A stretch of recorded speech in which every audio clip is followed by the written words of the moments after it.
Next, I'd like to welcome two people I get to see every other Wednesday at the aquarium. Cole Loveman and Madeleine Klein are both biologists on the animal care team at Aquarium of the Bay here in San Francisco. Cole received his bachelor's degree in organismal biology at Christopher Newport University. Madeleine majored in integrative biology at UC Berkeley. Please welcome Cole and Madeleine.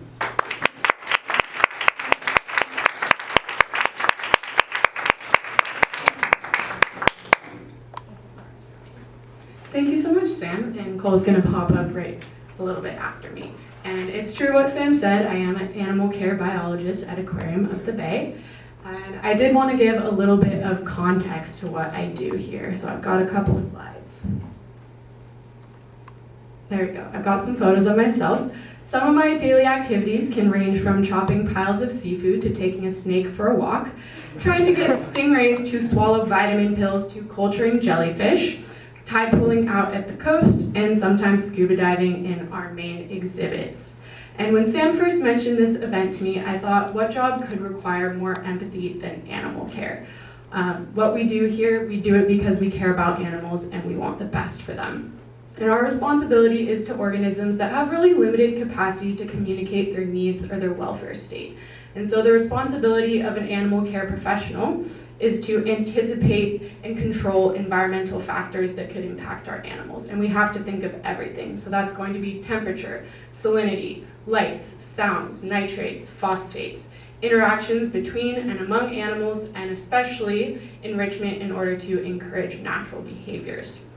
And so we have to be cognizant about when situations could cause stress for our animals and be proactive to mitigate those negative effects.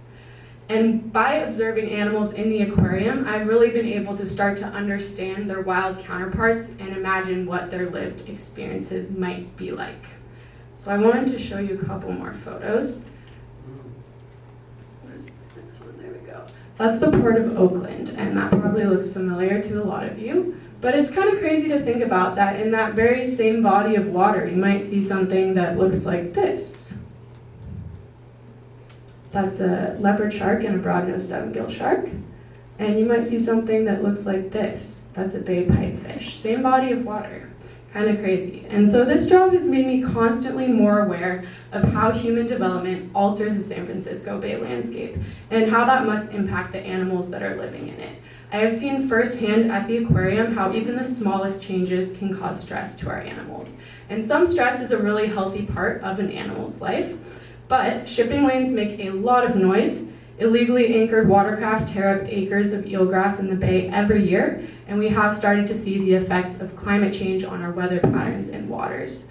A really good example of that at the aquarium, where we actually pull in seawater from the bay to use in our exhibits, is that last year, when we had really record-breaking rains, the salinity in the bay started to drop. And then after that, we had really big heat waves that were causing record snowmelt, and that caused the salinity to drop even further.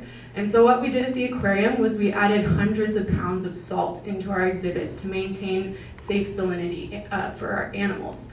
Unfortunately, the animals out in the bay either had to move on to deeper waters or they suffered some pretty serious impacts to their physiology.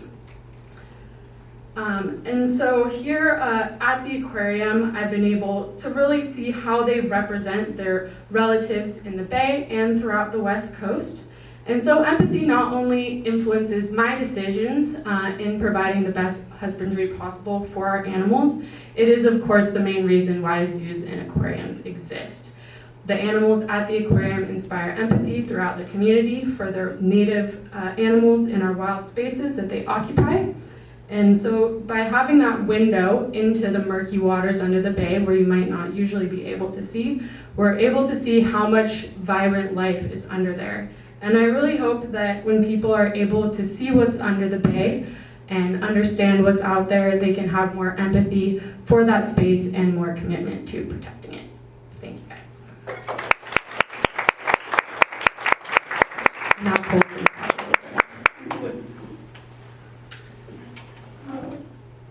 Hi, so I'm Cole. I'm also a biologist at the aquarium. Might be a little bit different than Madeleine. I'm just going to share a couple examples of how I found empathy useful in my job. and hopefully be able to take away maybe how you can do that in your own lives as we all interact with living things in different ways.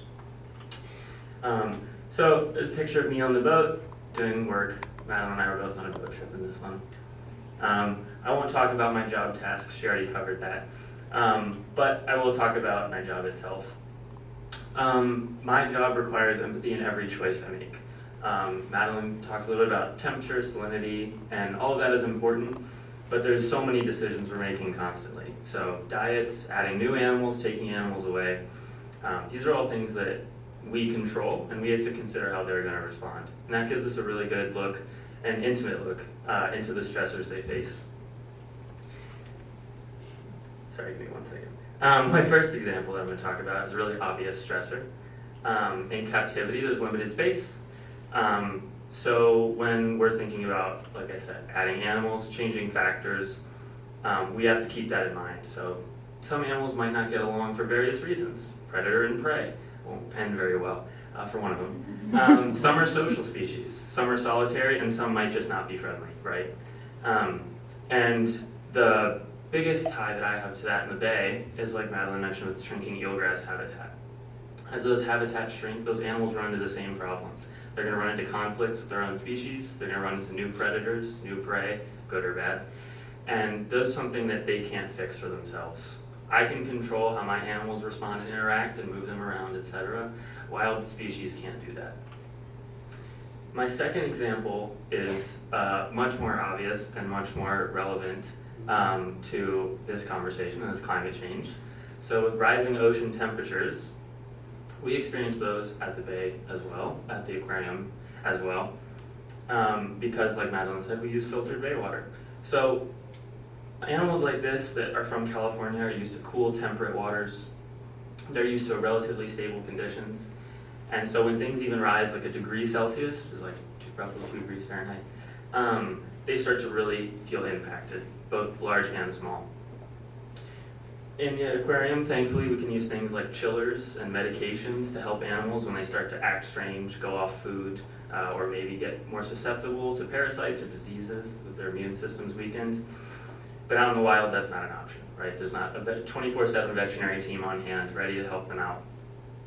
Thankfully, some animals, as the bay temperatures rise, can swim out to deeper waters and deeper places, like our friend the giant sea bass up there. That one's Birch. He's about 300 pounds. Sam gets to feed Birch every week, by hand.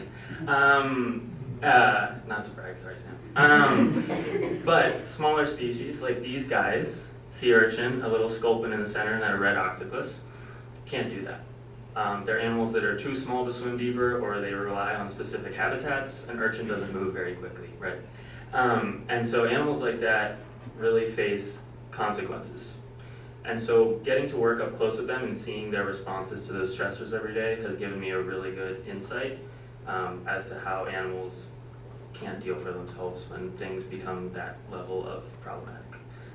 So hopefully you guys will be able to think about your own examples with your dogs or your cats or a bird you see on the sidewalk, and maybe what kind of stressors that animal might face, and then what that actually looks like for them when they can't walk into an air-conditioned or heated home or things like that.